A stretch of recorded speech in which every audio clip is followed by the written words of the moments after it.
my daughter held the $20 million check to her chest and smiled at the cameras. Then she pointed at me and said, "You're not my real father anymore." Laughter rippled through the crowd. A woman nearby even whispered, "How embarrassing. She used to cry for me when she scraped her knees. So why now?" A man in a blazer handed her a sealed envelope. They didn't know I still had the adoption certificate, my name, my family, my legacy ripped from me on live TV. Who gave her that envelope? What did it say? And why humiliate me like this, right when the world was watching? This isn't just a story. It's a truth buried in too many homes. If you're ready to face it, subscribe, and tell us in the comments where you're watching from. The ceremony had ended, but the sting of her words still rang in my ears. Cameras were packing up, lights cooling down, yet every pair of eyes in that hall burned into me as if I were the villain in their story. I stood frozen, gripping the arm of my chair while my daughter clutched her oversized lottery check, like it was her new shield against me. I waited for her to come closer, for her to soften, for her to whisper something like, "Dad, it was just the cameras. You know I didn't mean it." But instead she brushed past me like I was a stranger. My hand reached out, trembling instinctively. She flinched, then hissed under her breath, "Don't touch me. You're nothing to me now." That sentence didn't cut me with a knife. It gutted me with fire. A few reporters nearby chuckled, scribbling in their notepads. One even muttered, "That'll make the headlines sweeter." People turned their faces away. Nobody stood up for me. Not one friend. Not one neighbor. In that silence, the humiliation was louder than a gunshot. I swallowed my pride and followed her outside. The crowd spilled into the night air, laughing, buzzing, waiting to see what a man like me would do next. She stood at the curb with her husband, his cheap grin glowing under the streetlights. He tightened his grip on her shoulder like she was his prized possession. I said her name once, low, almost a plea. She turned, eyes cold as ice. "Don't embarrass yourself, old man." I froze. "Old man," that wasn't her voice. That wasn't my little girl's tone. Her husband smirked at me, shaking his head. "Times change. She doesn't need you anymore. Money changes everything." I stepped closer, staring straight at him. "You filled her head with this poison." He tilted his head, mocking me. "Poison? No, truth, she's finally free from you." The word free hit harder than any insult. I raised her alone after her mother passed. Every scraped knee, every fever, every broken heart, I was there. I carried her through nightmares and graduations. And now, in front of the same town that once praised me for sacrifice, I was painted as the fraud. I tried one last time. "I'm your father." "That doesn't change with money." Her eyes narrowed. "Stop calling yourself that," the crowd gasped. I heard a whisper. "She's disowning him for real." I felt my chest tighten, my mouth dry. My voice shook, but I forced it out. "Why now? Who told you I wasn't your father?" She glanced at her husband. He pulled an envelope from his jacket pocket, tapping it against his palm with a smirk. "Don't worry, old man. You'll know soon enough." He waved the envelope at me as if it were a trophy. The people closest leaned in to see, their curiosity as sharp as knives against my back. I wanted to snatch it, tear it open, prove them wrong. But before I could move, my daughter stepped in front of him, her voice dripping venom. "You'll see the truth. And when you do, I never want to hear you call me daughter again." For a moment, the night went quiet. Then someone in the crowd coughed, another muttered, and laughter bubbled up again. Low, cruel, like a pack of hyenas. I stood there, surrounded by faces that once nodded respectfully at me on Sunday mornings. Tonight, those same faces looked away as if I were diseased. She turned, climbing into the sleek car they had rented just for the show. Her husband dangled the envelope out the window one last time, grinning at me like a cat toying with a dying mouse. "Enjoy your last night in the spotlight, old man. By tomorrow you'll be nothing." The car door slammed. The engine roared, and as they sped away, all I could hear was the echo of her words slicing through me. "You're nothing to me now." I stood alone in the parking lot, the laughter of strangers fading behind me. My fists clenched, not from anger, but from something darker, something I hadn't felt in years. The first cut had been made. The wound was open, and tomorrow, they would try to bury me in it. Because when I walked into the diner the next morning, every head turned, and the whispers told me the battle for my name had already begun. The diner bell jingled as I pushed open the door the next morning. The smell of coffee and frying bacon filled the air, but it wasn't warm. It was suffocating. Heads turned, forks paused, whispers spread like wildfire. There he is. Did you see the news? She said he wasn't even her father. Imagine raising someone and they throw you away on live TV. Every whisper was a dagger. The booths that once welcomed me with friendly nods now felt like a courtroom, every face a silent judge. I kept my head high, even as shame weighed heavy on my shoulders. I slid into my usual booth by the window, but the silence that followed was worse than the gossip. Nobody spoke to me. Nobody asked how I was holding up. The community I had lived among for decades had already written my obituary while I was still breathing. The waitress, Mary, set down my coffee without meeting my eyes. No smile, no "how's your morning?" Just a steaming cup and silence. That hurt more than the whispers. And then the door opened. She walked in, my daughter, her husband right behind her, smug as ever. The diner seemed to shrink. The whispers stopped, but the air grew thicker. She stood in the center, chin lifted like a queen entering her court. Her eyes found mine, cold and sharp. "We need to settle this." I stood slowly, my hand trembling just enough that I shoved it in my pocket. "Settle what?" The smirk on her husband's face widened. He pulled out the envelope again, the one he had waved last night. He tapped it on the counter like a gavel. My daughter's voice cut through the silence. "Either accept that you're not my father, or walk away from me forever." The diner erupted with gasps. A coffee cup clattered to the floor. The pastor, sitting in the corner booth, shifted uneasily but said nothing. No one defended me again.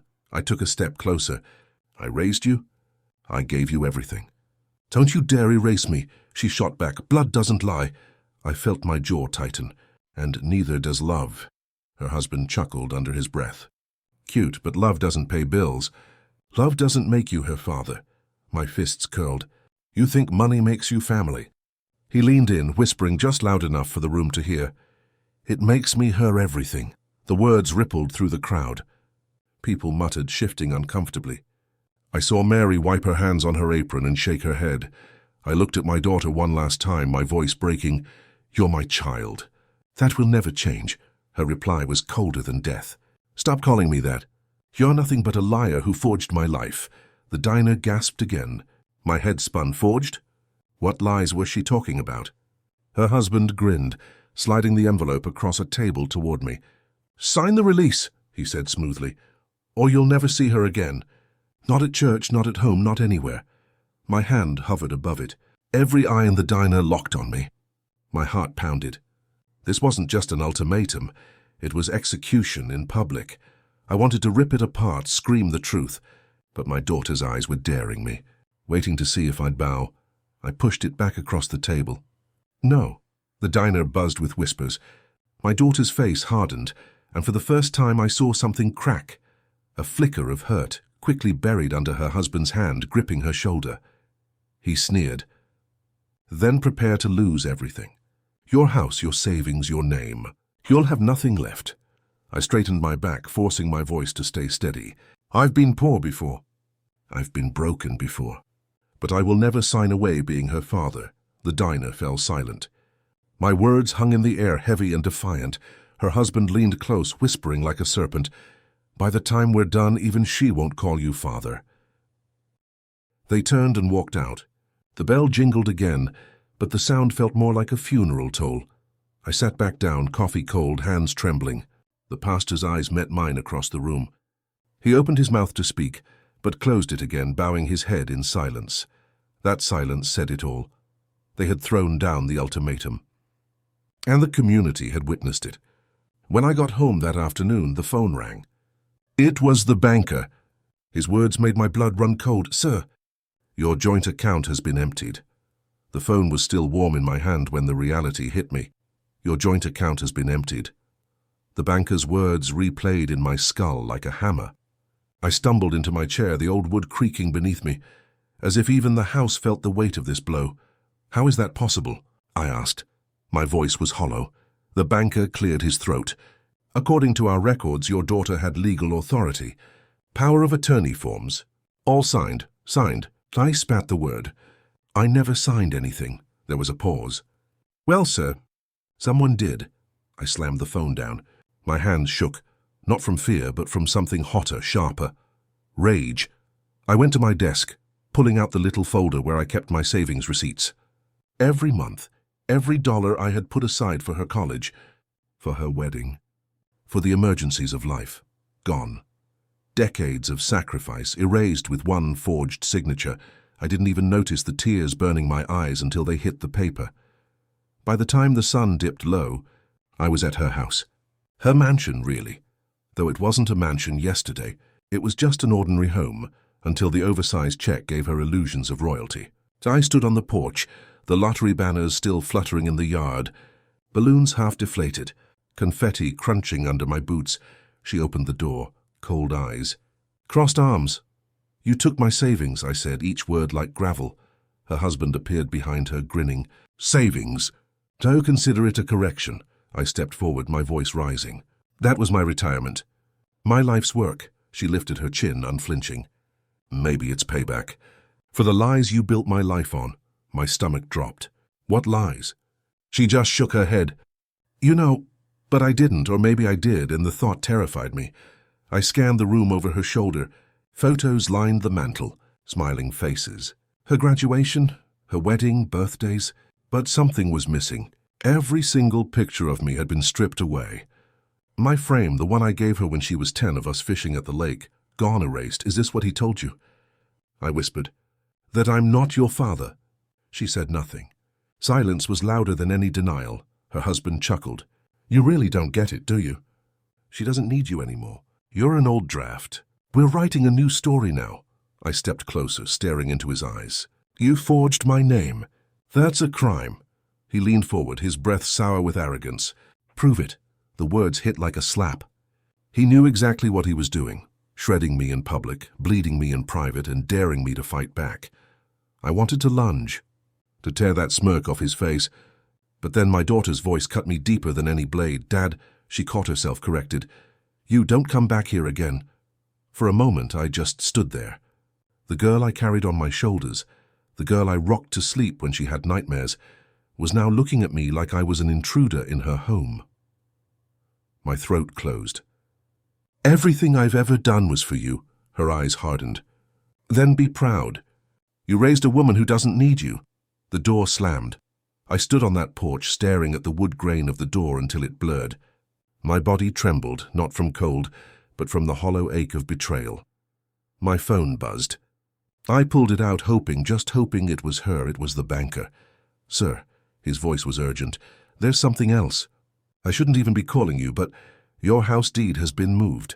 There are new filings. If this goes through, you may not own your property anymore. The world tilted. What? I'd get a lawyer, fast. The call ended. I looked back at her house one last time. The balloons danced in the night breeze, mocking me. The check in her living room was worth $20 million, but it was my house, my blood, my dignity they were stealing. The money was gone. The photos were gone. Now they wanted the roof over my head. I clenched my fists, whispering to myself as I walked away, you can take my savings. You can take my house, but you will not take my name. Because when I sat in the lawyer's office the next morning, he laid the papers flat on the desk and said, if this goes through, you'll be homeless within a week. The lawyer's office smelled of paper and polish, but to me it reeked of war. Stacks of files lined the desk, every one of them a bullet fired in silence. He adjusted his glasses, slid a folder toward me, and spoke with a weight that dropped like a stone. Mr. Harris, if this transfer goes through, you'll be homeless within a week. The words stung worse than any fist. My hands hovered above the folder, afraid to touch it. As though the paper itself could cut me, I forced myself to look. There it was. My signature, bold, confident, unmistakable, authorizing the deed to my house to be transferred to my daughter's name. But it wasn't my hand, I whispered. This isn't real. The lawyer leaned forward, his voice low. It looks real enough to a judge. And your daughter's husband? He filed it fast. He wants this airtight before you can fight back. I pressed my palms against my face, anger burning my skin. They won't stop until I have nothing. The lawyer studied me for a moment, then asked quietly, do you want to fight back? Or let them bury you? My throat was dry, but my answer came steady. I'll fight. He nodded once. Then you'll need more than outrage. You'll need proof. Before I could respond, my phone buzzed on the desk. Her name lit up the screen. I hesitated, then answered. Why? Her voice was cold, detached. You can stay in the house. For now. My heart thudded. What's the catch? Silence. Then her husband's voice slipped onto the line. You'll stay if you follow our rules. I clenched the phone, teeth grinding. Your rules? He chuckled. Simple. Stop fighting us. Except that you're not her father. And when people ask, you tell them the truth. The lawyer frowned, motioning for me to put it on speaker. I did. My daughter's voice returned, softer, trembling, but not from guilt. From conviction. We have proof, Dad. You're not who you say you are. Something inside me cracked. What proof? There was a pause. Then the husband's smirk came through every syllable. The envelope. I closed my eyes. That cursed envelope from the ceremony. The line went dead. The lawyer and I stared at each other, the silence heavier than stone. He reached into his drawer and slid a different folder across the desk. This came through court this morning, he said. I think you should see it. I opened it, hands shaking. A DNA test. Official, stamped, certified. It screamed its verdict in bold letters. Not the biological father. The room spun. My chest caved. The air grew thin. I whispered, This can't be. The lawyer tapped the page with his pen. Notice the lab name? I squinted, reading through blurred eyes. A corporate logo at the top. The lawyer's voice cut through my haze. Your son-in-law's company. They own the lab. This isn't truth. This is theater. My fists clenched until my knuckles burned. He leaned closer, voice dropping to a near growl. He's trying to kill you with paper. No guns, no knives, just signatures and seals. A paper knife. And it cuts deeper than steel. I stared at the DNA test, bile rising in my throat. They've already convinced the town, the lawyer continued. Next, they'll convince the courts. Unless you draw blood of your own. I lifted my eyes, fire replacing the fog. Then we fight paper with paper. And truth with truth. The lawyer nodded, sliding another document toward me. First step, file for a fraud investigation. If we can prove that signature's forged, the deed transfer collapses. But it won't be easy. My phone buzzed again. A text this time. From my daughter, stop fighting, accept it. Or lose me forever. I stared at the words until my vision blurred. Then I typed back slowly, carefully. If lies are your foundation, you'll watch them collapse. I set the phone down, my hands finally steady. The lawyer exhaled, long and heavy. You've just made your choice. This won't just be a fight. It'll be war, and I knew he was right. The forged deed. The fake DNA test. The daughter who once clung to me now siding with the man tearing me apart. But what they didn't know, what they couldn't take, was the truth I carried in my pocket. The adoption certificate. The one paper they hadn't seen, and I was ready to bleed with it.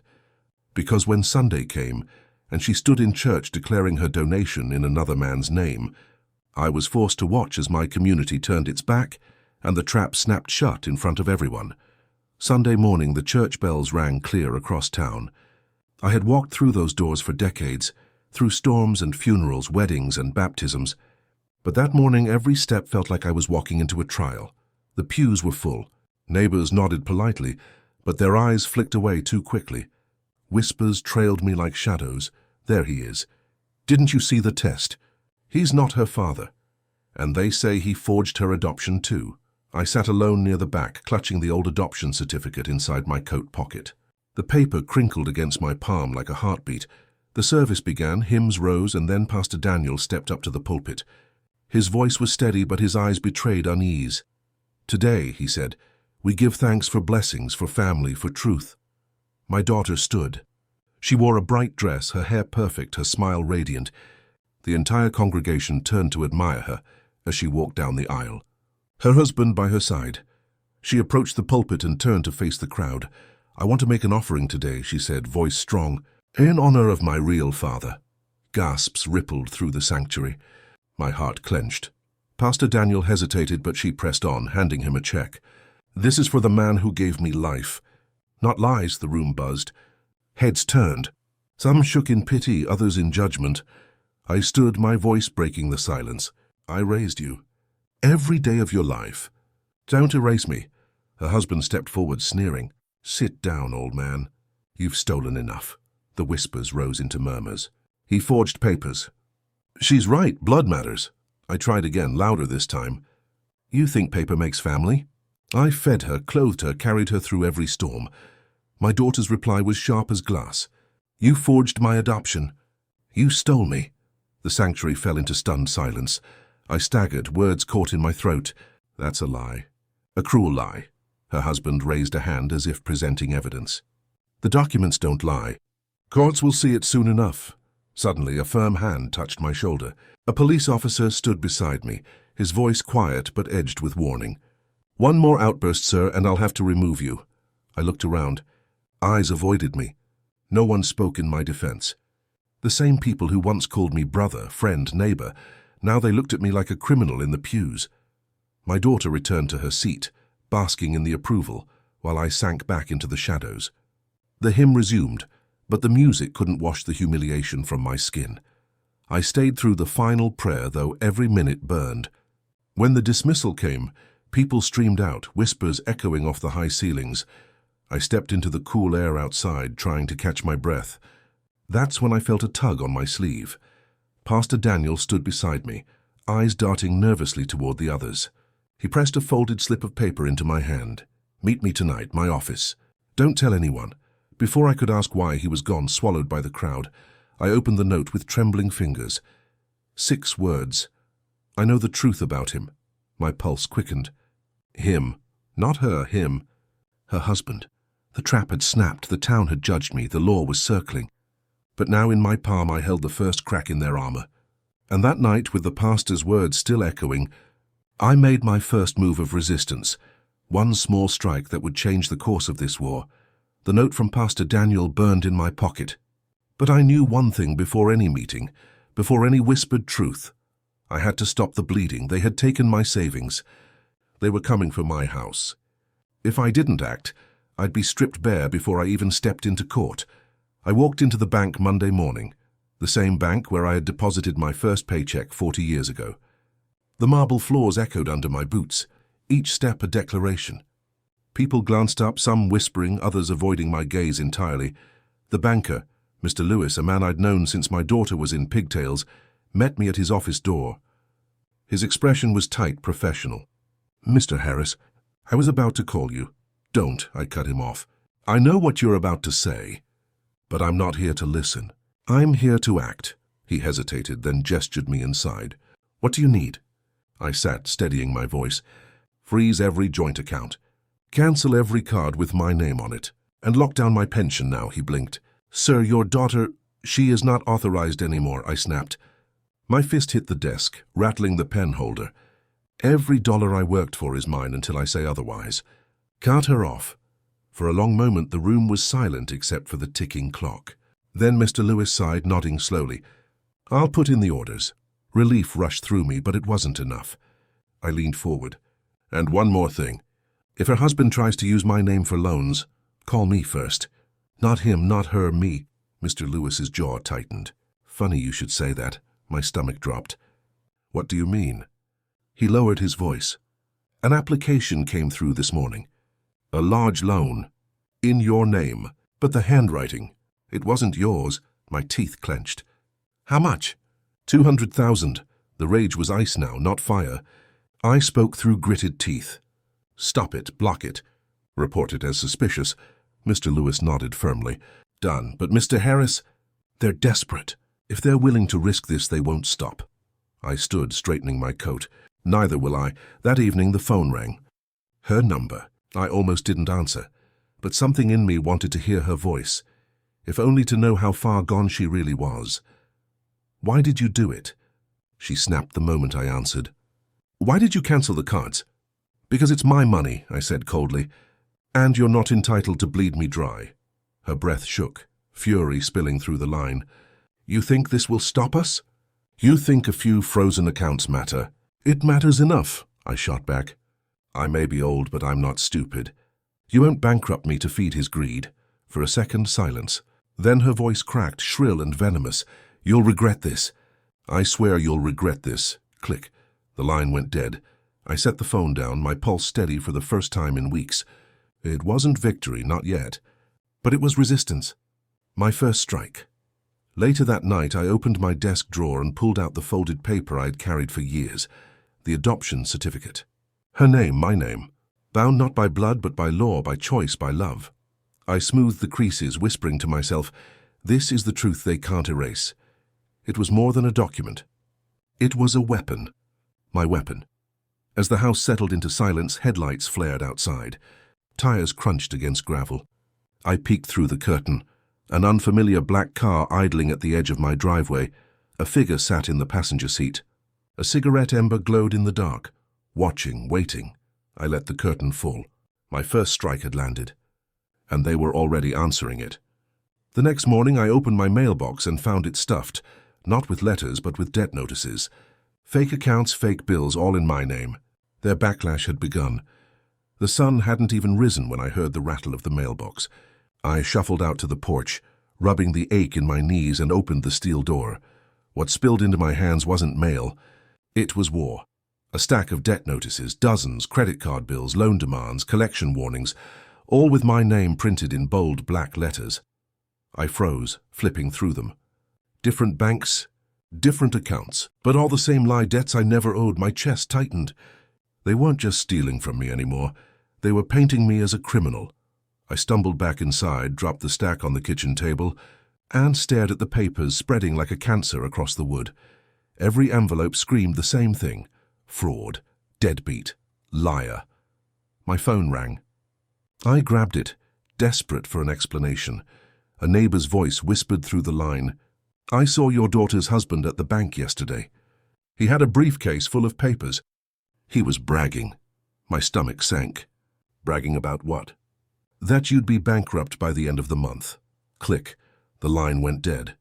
By mid-morning, the rumble of tires pulled into my driveway. I stepped outside to see them, my daughter and her husband, emerging from their shiny car like royalty arriving at court, her eyes locked on mine, cold, unforgiving. You had no right, she spat. Freezing the accounts? Canceling the cards. That was cruel. That was survival, I said evenly. Her husband smirked, waving his phone. You think you're clever, but you can't stop us, not with what's coming. I stepped closer, my voice low and sharp. What are you planning? He leaned in, his words like venom. We're going to bury you in paper until the law thinks you're the thief. My daughter crossed her arms, glaring. You'll regret cutting us off. You're making enemies of your own blood. I looked at her, my voice trembling with fury. Blood doesn't threaten family. Blood protects it. What you're doing? That's betrayal, her husband laughed. Save the speeches, old man. The law's on our side now, and as if summoned, a police cruiser rolled up the driveway. The officer stepped out, hand resting on his holster. Mr. Harris? I nodded, my stomach twisting. We received multiple complaints of harassment. Calls, notes, debt collectors. Your name keeps coming up. My daughter gasped theatrically, pressing her hand to her chest. See, we told you he wouldn't stop harassing us. My blood boiled. That's a lie. They're the ones framing me. The officer's eyes narrowed, but his tone was firm. Sir, I'll need you to come down to the station. Just for questioning. The humiliation was worse than handcuffs. Neighbors peeked from across the street, their curtains trembling. Phones raised, recording. The whispers carried like poison through the air. They're arresting him. Guess she was right all along. How shameful. I clenched my jaw. I've done nothing wrong. But the officer's hand nudged me toward the cruiser. Then you have nothing to fear. The holding cell was cold, the walls stained with decades of forgotten lives. I sat on the bench, head bowed, listening to the steel door slam shut behind me. Hours dragged. No lawyer, no ally, just silence. Finally, the officer returned. He leaned against the bars, voice low. Between you and me, someone's working hard to bury you. The debt claims, the harassment reports, they're coordinated. This isn't chance, my throat burned. So you believe me? He hesitated. Then, with a glance over his shoulder, he whispered, I believe something's off. But without proof, my hands are tied. Lawyer up before they destroy you completely. The door buzzed, and I was released just before dawn. I stepped out of the station, exhausted, humiliated, my dignity shredded. The cool morning air should have been refreshing, but it carried the sharp sting of camera shutters, reporters, a whole line of them waiting for me outside. Mr. Harris, why were you arrested? Did you really forge your daughter's adoption? Is it true she's suing you for harassment? Microphones shoved into my face, cameras flashing like gunfire. I raised my hands to shield myself, but every image would be twisted, every angle spun. They had dragged me into the mud. And the world was watching me drown. But as the crowd shouted, one thought cut through the chaos like a blade. If they were willing to frame me, to fake debts, to summon the law. Then my strike had landed harder than I thought. This was their backlash, their desperation. And desperation meant weakness. Because the next time I walked into the diner, it wasn't just whispers waiting for me, it was a witness. A banker who claimed he'd seen my son-in-law forge the first paper himself. The diner bell jingled as I stepped inside, but it wasn't the same as before. The conversations didn't just pause, they stopped dead. Forks hovered, coffee cups froze mid-sip, and every set of eyes locked on. B whispers filled the air like smoke. He spent the night in jail. Guess the daughter was right, he's a fraud. Imagine being disowned on live TV and arrested. Each word dug like claws into my back as I walked to the counter. I didn't bother with a booth. Sitting would have made me look weak, and weakness was already painted across my name. Mary, the waitress, set down a coffee in front of me without asking. Her eyes didn't meet mine. "On the house," she whispered, though her voice trembled like she didn't want to be caught offering me even that mercy. Before I could thank her, the door swung open. My daughter. Her husband, arm in arm, glowing like royalty on parade. The whispers grew louder, bolder. There she is, the lottery queen. She's got 20 million reasons not to need him. She's better off. They scanned the diner like hunters searching for prey. Their eyes found me, and they walked straight to my stool. "You should have stayed down," her husband sneered. "But you had to play hero." I clenched my jaw. "I'm not playing. I'm surviving." My daughter's voice cut colder than frost. "You embarrassed me at church. Don't ever speak in public again." The room fell silent. Even the cook behind the counter leaned out, waiting. I turned, my voice low but steady. "You can smear me. You can shout lies. But truth doesn't vanish because you say so." Her husband chuckled, pulling his phone from his pocket. "Truth?" He waved the screen at me. Headlines scrolled across it. "Local father arrested in harassment case. Daughter disowns fraudulent dad. DNA test proves he lied." The crowd murmured, the weight of the words pressing on me like a vice. But then someone shifted behind me. A man in a grey suit, quiet, cautious. He stood from his booth, clearing his throat. "I wouldn't be so quick to believe that," he said. The diner turned as one. All eyes on him. It was Mr. Green, the banker who had handled my accounts years ago before Lewis took over. "A man with no reason to stand for me," her husband sneered. "And who the hell are you?" Mr. Green's voice was calm, measured. "The man who saw you in my office 2 weeks ago. With forged papers. You tried to pass them off under his name." He pointed directly at me. Gasps rippled across the diner. Coffee cups clinked. Someone muttered, "Forgery?" My daughter paled, her lips parting. Her husband tightened his grip on her arm. "He's lying."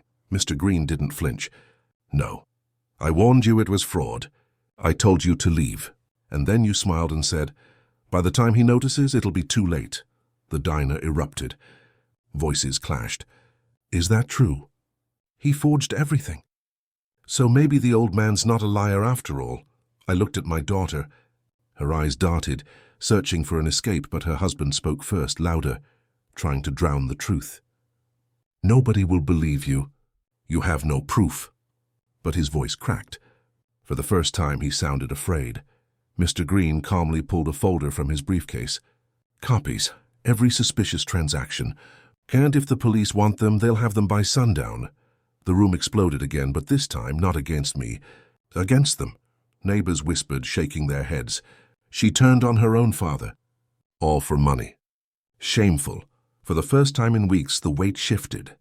The whispers weren't daggers in my back anymore. They were shields at my side. My daughter yanked her arm free, eyes blazing with betrayal at her husband. "You told me he forged my life," he snapped, voice sharp and desperate. "At least I told you the truth. You're not his blood." The diner froze. Silence heavy enough to crush bone. Her breath hitched. "What did you just say?" He paled, realizing his mistake. But it was too late. The words hung there, poisoned, undeniable. My heart clenched. My daughter's eyes flicked between us. Confusion, hurt, doubt flashing across her face like lightning. She whispered, broken, "If he's not my father, then who is?" The question cut deeper than any lie, and for the first time I saw her world start to crack. Because that night in the lawyer's office, I finally saw the proof, the fake DNA test, traced back to her husband's own company. Night pressed against the lawyer's office windows, the city lights glowing faint in the distance.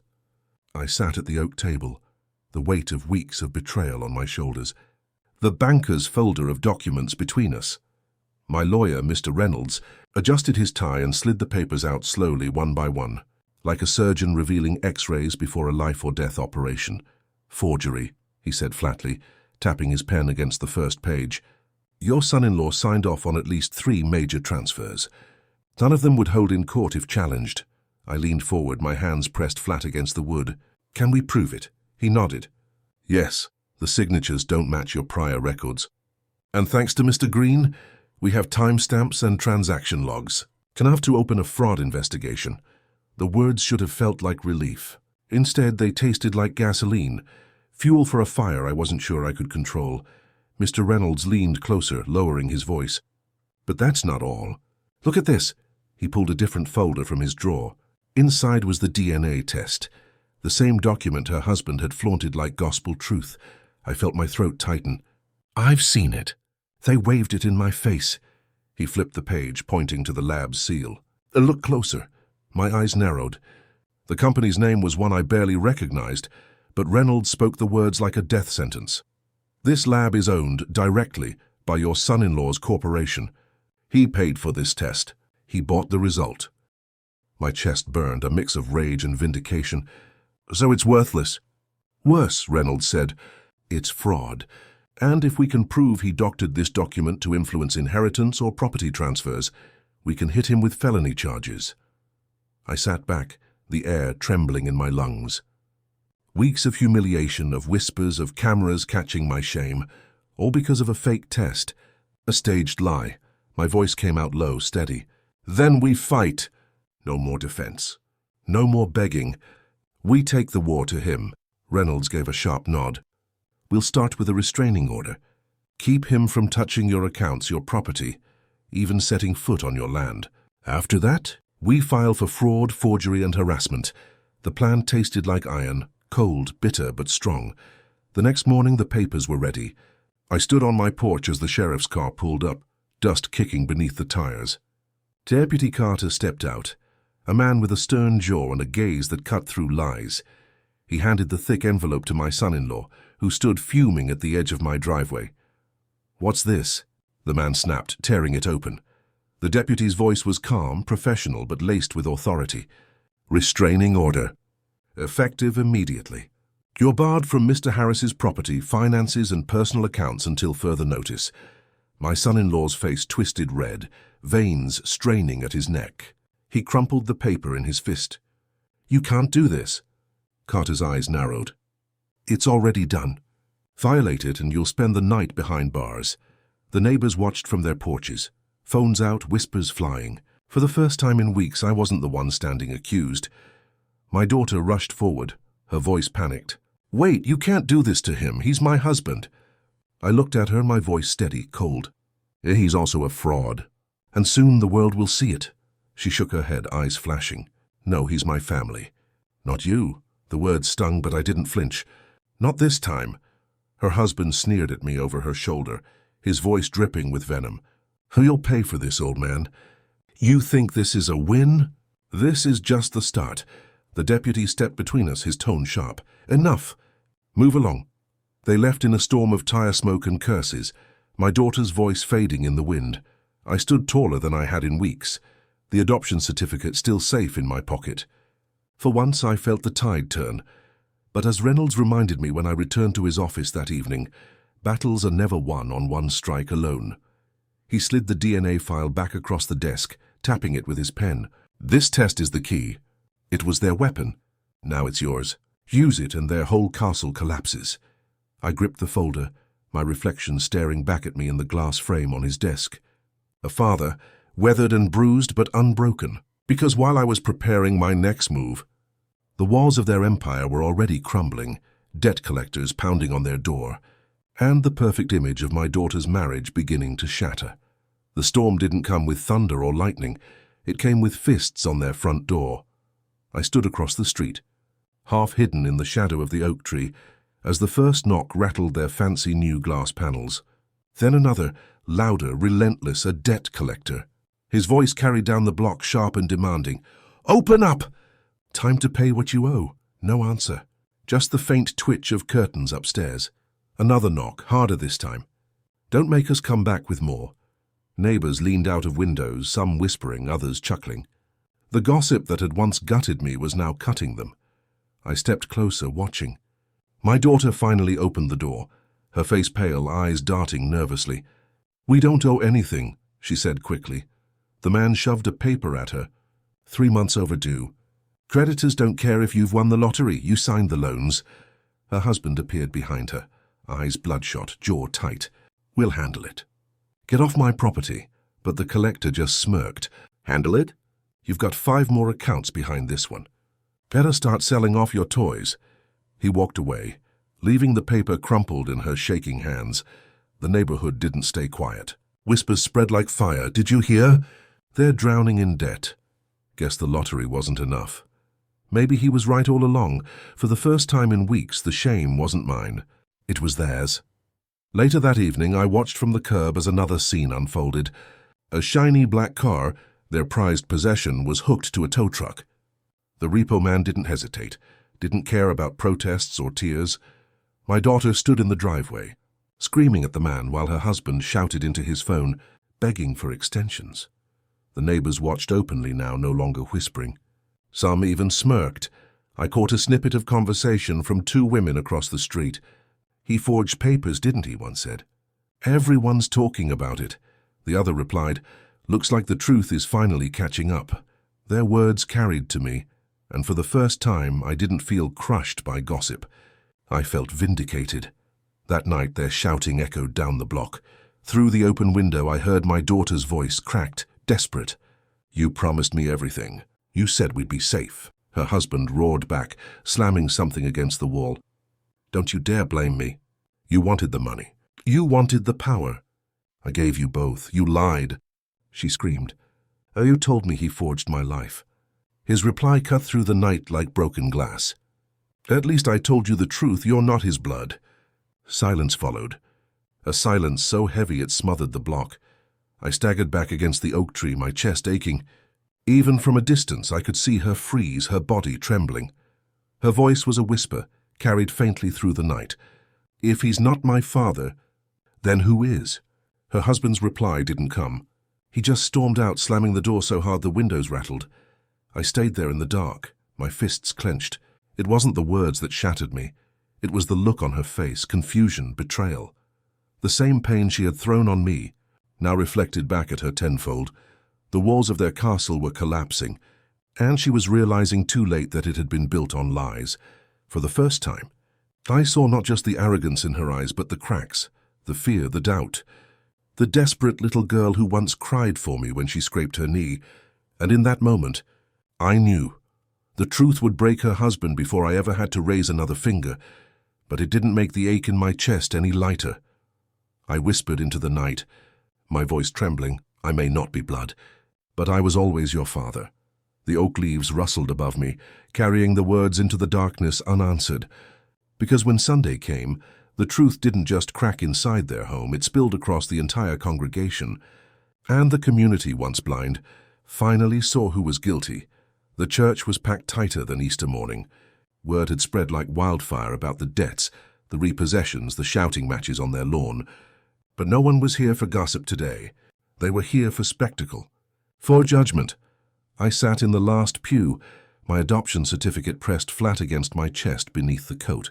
The paper had grown soft from the sweat of my grip, but its words were iron. Pastor Daniel's voice carried through the sanctuary. "The truth," he said, "is not always easy. But it is always necessary." I could feel the tension in the air. Neighbors shifted, craning their necks toward the front. My daughter sat tall in the front pew, her husband by her side, though his jaw twitched with every passing second. She wore a mask of pride, but I could see the cracks, the faint tremor in her hands, the shadow in her eyes. And then Pastor Daniel paused, looking straight at me. "Mr. Harris," he said, his voice solemn, "would you stand?" The congregation turned as one, a sea of eyes, the same eyes that had once condemned me, now waiting. My legs trembled as I rose, but my voice carried steady. "For weeks I've been called a liar, a fraud, a thief of my own daughter's life." Whispers rippled. I reached inside my coat and pulled out the folded certificate. The paper glowed pale under the church lights. "This," I said, raising it high, "is the truth." Gasps filled the sanctuary. I stepped forward, walking down the aisle, each step echoing like a drum. I handed the paper to Pastor Daniel, who unfolded it with steady hands. His eyes scanned it, then lifted to the crowd. "This document," he declared, "is an official adoption certificate. Signed, sealed, and lawful. This man did not steal a child. He chose her. He raised her. He gave her his name." The congregation erupted. Murmurs turned to shouts, some wept. Others shook their heads in shame. I looked at my daughter, hoping, just hoping, that the mask would crack for good. But her eyes darted to her husband, always to him, and then the crowd turned on him. "You forged the papers. You lied to all of us. You ruined her." He stood, rage boiling over. "She wanted freedom. She wanted money. I only gave her what she asked for." The room shook with outrage. My daughter's mask faltered at last, tears brimming. She looked at him as if seeing a stranger for the first time. Pastor Daniel slammed his hand on the pulpit. "Enough. A father is not proven in blood, but in love. This man raised his daughter. No lies, no forgeries, no check can erase that." The sanctuary thundered with applause, voices rising like a tide. My daughter covered her face, shame flooding her. Her husband stormed out, shoving past the crowd as they jeered and spat words of disgust. "Fraud! Coward! Thief!" The doors slammed behind him, leaving her alone in the front pew, shoulders shaking. For a brief second, my heart ached. She looked like the little girl again, lost and afraid. But the ache hardened quickly. She had chosen this path. She had stood against me, sided with the man who destroyed her, and I had finally taken back my dignity. I walked back to my pew as the crowd whispered a new name, not liar, not fraud, but father. Yet as I sat, I caught sight of her in the corner of my eye. She wasn't looking at me. She wasn't looking at the crowd. She was clutching something in her hands.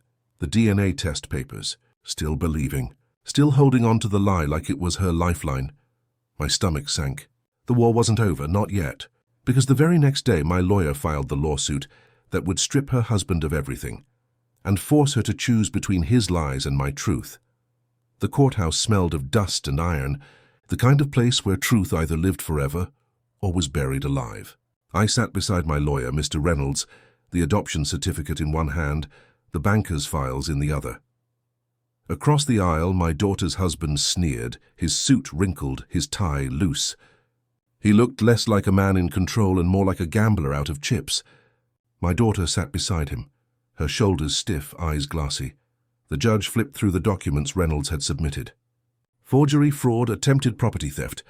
Each word was a nail in the coffin. The son-in-law tried to laugh it off. "This is nothing but a smear. He's a bitter old man who can't accept change." Reynolds rose, sliding the DNA test across the bench. "This test, Your Honor, was not only purchased by his company, it was falsified under his authority. A false record submitted for financial gain. That is felony fraud." The judge's eyes narrowed. He tapped the gavel once. "We'll let the police investigate further. But as of now, all transfers are void." The words rang like thunder. "My house, my savings restored." The son-in-law exploded, slamming his fist on the table. "This isn't over." The bailiff stepped closer, hand hovering near his holster. "Sit down." By the afternoon, the news spread faster than wildfire. Neighbors lined the street as deputies rolled up in black SUVs. The repo trucks followed like vultures. I stood at the edge of my driveway as they hooked his luxury car, his boat, even the fancy furniture he'd paraded around town. Every item dragged away was another mask stripped from his face. He shouted from his porch, his voice hoarse with rage. "This is theft! You'll all regret siding with him." But the neighbors didn't look away this time. They laughed. They cheered. One even spit on the ground in his direction. Fraud. Liar. Parasite. My daughter stood frozen, tears streaking down her cheeks as the empire she thought she'd built collapsed in broad daylight.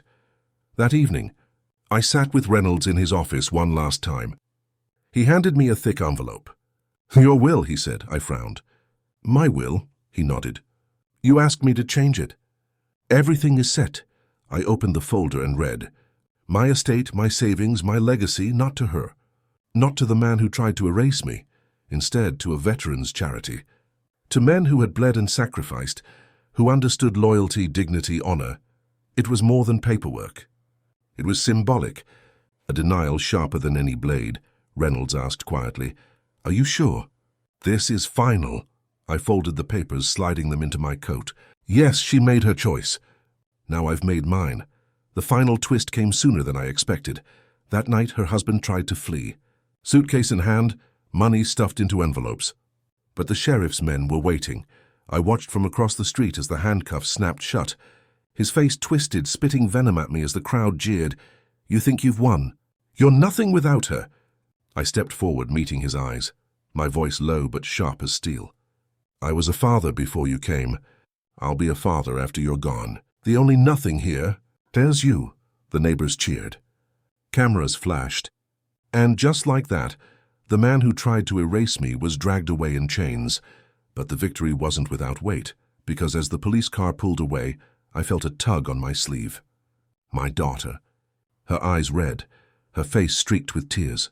She fell to her knees on the gravel, clutching my hand with trembling fingers. "Please, don't leave me with nothing." Her voice cracked, not with arrogance but with desperation, and for the first time I saw the cost of his lies etched into her face. She wasn't just broken, she was begging, because in that moment, as she wept at my feet, I had to decide. Would I show mercy to the child who betrayed me, or would I leave her in the ruins she helped build? The gravel dug into her knees as she clutched my hand, her fingers trembling, her face streaked with tears. "Please," she sobbed, voice cracking. "Don't leave me with nothing." Neighbors watched from porches, the streetlights casting long shadows over the scene. The same eyes that had once jeered at me now widened in silence, drinking in the spectacle of the daughter who had disowned me begging at my feet. I looked down at her, my chest heavy with 1,000 memories. Her first steps, her first words, the scraped knees I kissed better, the nights I stayed awake through fevers, all of it flashing through my mind like fireflies in a jar. And then her words from the ceremony cut through it all. "You're not my real father anymore." My throat tightened. "Why now?" I asked, my voice low but sharp. "Why beg after everything you've said, everything you've done?" She wept harder. "Because I was blind." I believed him. "He told me lies about you. He said you forged my life." I pulled my hand back, my voice rising. "And you believed him over me?" Her eyes squeezed shut. "He was my husband. I thought I had to choose him. But now he's gone and I have nothing left. No money, no home, no one." Her words twisted in my gut, but I didn't let it show. I kept my voice cold even. "You had me always, and you threw me away."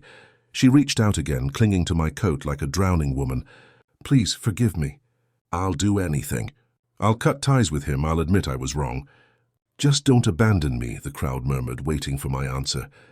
Pastor Daniel stood in the distance, his eyes heavy, knowing this was no longer just family, it was judgment.